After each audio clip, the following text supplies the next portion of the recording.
اسلام آباد اور کابل کے درمیان سرحدی کشیدگی ایک بار پھر سنگین صورتحال اختیار کر گئی ہے۔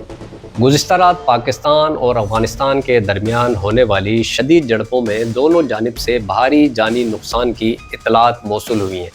پاک افغان جھڑپ اور کشیدگی کے دوران گزشتہ رات کیا کچھ ہوا، اس پر دونوں طرف کا موقف آپ کے سامنے رکھتے ہیں۔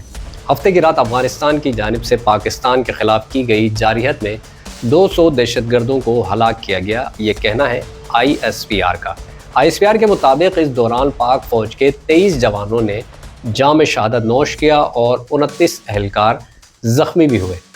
ISPR نے کہا کہ 11 سے 12 اکتوبر 2025 کی شب پاک افغان سرحد پر افغان طالبان اور بھارتی حمایت یافتہ فتنہ الخوارج نے بلا اشتعال اور بزدلانہ حملہ کیا،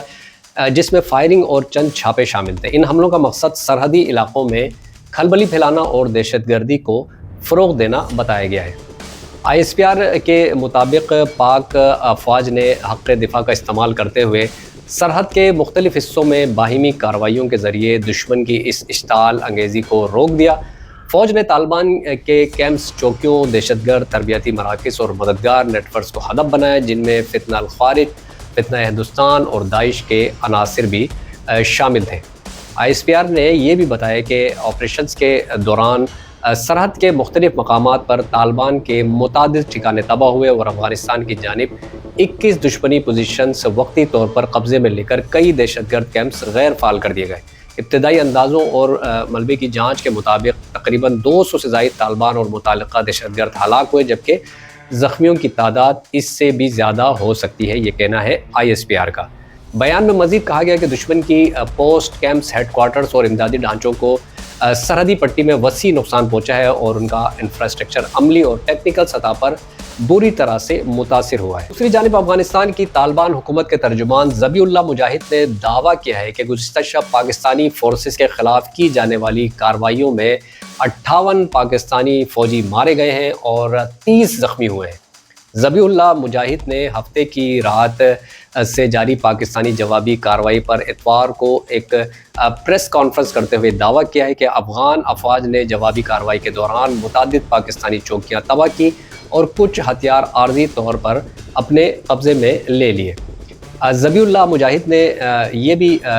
کہا کہ ان کارروائیوں کے دوران 9 افغان فوجی مارے گئے اور 16 زخمی ہوئے، اور مزید یہ دعویٰ کیا کہ 20 پاکستانی سیکیورٹی پوسٹوں کو مکمل طور پر انہوں نے تباہ کر دیا ہے۔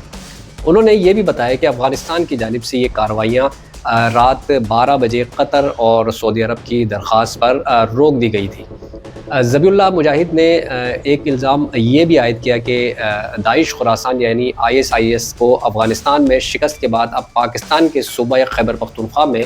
پناہ دی گئی ہے، یہ انہوں نے الزام عائد کیا۔ انہوں نے یہ بھی دعویٰ کیا کہ داعش کے تربیتی مراکز خیبر پختونخوا میں قائم ہیں، جہاں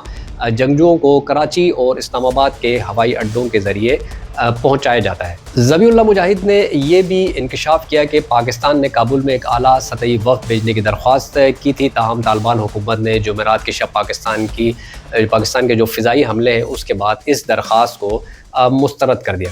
طالبان کے دعووں پر تاحال پاکستان کی جانب سے کوئی باضابطہ رد عمل اب تک سامنے نہیں آیا، تاہم پاکستانی سیکورٹی ذرائع کے مطابق افغانستان کی جانب سے کی جانے والی جارحیت کا بھرپور جواب دیا گیا ہے اور افغان سرزمین پر دہشت گرد ٹھکانوں کو نشانہ بنایا گیا ہے، ساتھ ہی 19 افغان چوکیوں پر بھی قبضہ کر لیا گیا ہے۔ اس وقت بھی کشیدگی عروج پر ہے اور دونوں جانب سے سرحدوں پر مزید فوجی دستے اور ہتھیاروں میں اضافہ کیا گیا ہے اور ممکنہ طور پر کسی وقت بھی ایک بار پھر شدید جھڑپوں کا امکان ہے، کیونکہ پاکستان کی فوج نے اپنے بیان میں طالبان حکومت سے مطالبہ کیا ہے کہ وہ اپنی سرزمین سے سرگرم دہشت گرد گروہوں جن میں تحریک طالبان پاکستان اور داعش شامل ہے کے خاتمے کے لیے فوری اور قابل تصدیق اقدامات کرے۔ بصورت دیگر پاکستان دہشت گردی کے اہداف کو مسلسل بے اثر کر کے اپنے عوام کے دفاع کے اپنے حق کا استعمال جاری رکھے گا۔ دوسری طرف طالبان حکومت نے پاکستان سے یہ مطالبہ کیا ہے کہ وہ پاکستان میں داعش کے خلاف مؤثر کارروائیاں کرے، بصورت دیگر وہ خود دہشت گردوں کے قلع کما کرنے کی صلاحیت رکھتا ہے۔ دونوں ممالک کے درمیان کشیدگی کم کرنے کے لیے قطر اور سعودی عرب کی ثالثی کی کوششیں اس وقت جاری ہیں، تاہم ابھی تک کسی باضابطہ مذاکرات یا جنگ بندی کا اعلان سامنے نہیں آیا۔ سرحدی کشیدگی میں اب تک کی سب سے بڑی یہ جھڑپ قرار دی جا رہی ہے، جس نے دونوں ممالک کے تعلقات کو ایک نازک موڑ پر لا کھڑا کیا ہے۔ مزید جو بھی اپڈیٹس ہوں گی وہ آپ کے ساتھ شیئر کریں گے۔